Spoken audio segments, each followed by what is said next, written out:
Bonjour, alors aujourd'hui je suis d'une humeur particulièrement estivale. En plein hiver, c'est curieux. Bah oui, je viens d'apprendre que Ibiza était une destination interdite en plein hiver. Et oui, cette île magnifique des Baléares, très prisée depuis de nombreuses années, à la fois par les jet-setters, mais aussi par des gens qui veulent se reposer, parce que Ibiza, c'est pas que des boîtes de nuit.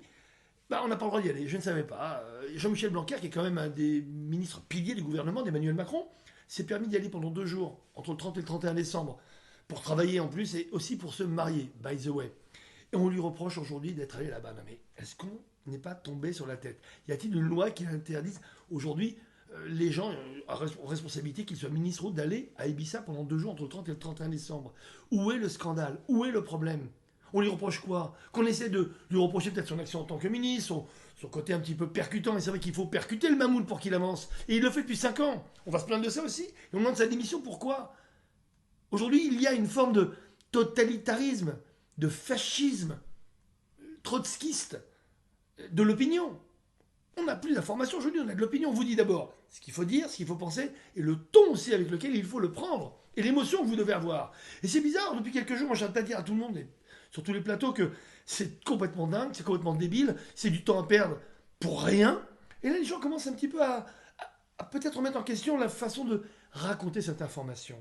Et c'est vrai que ce totalitarisme incroyable, on vous empêche de dire, on vous empêche de faire, maintenant on vous empêche de voyager, parce que vous êtes sur responsabilité. Mais quand on est ministre, ceux qui connaissent bien les ministres, vous avez déjà vu, vous, un ministre prendre des vacances, qui partent 1 jour, 2 jours à l'autre bout du monde ou en France, ils sont toujours au téléphone, toujours en train de bosser. Ils partent en vacances surtout pour leur entourage.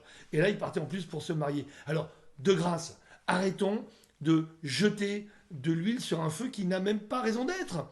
Et quand même, on peut reconnaître quand même que Blanquer est un des meilleurs ministres de ce quinquennat, qu'il agit, qu'il bouge. Alors pour 2 jours de vacances, un week-end pendant la Saint-Sylvestre, on est tombé sur la tête, on n'a pas mieux à faire. Les hommes politiques ou les journalistes n'ont pas mieux à faire, à la limite même pour le critiquer, que de sortir ces idioties. On imagine un ministre de la République avec de la coke dans le nez, dans une boîte de nuit, à Ibiza en plein hiver. Vous avez été, vous? À Ibiza en plein hiver? Moi, j'y suis allé.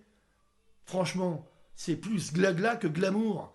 Alors, arrêtons ces histoires, arrêtons ces fausses polémiques et essayons plutôt de redonner du sens à l'information, du sens à l'action politique. Donc, que M. Blanquer se rassure, je pense que cette histoire ne sera ni une affaire d'hiver, ni une affaire d'été, ni une affaire d'État. Je pense que ça va passer comme tout. Et de grâce, revenons un petit peu au fond, revenons en sens, et redonnons du sens à la politique. Et puis, Ibiza, je vous le conseille vraiment, c'est très très très bien en été.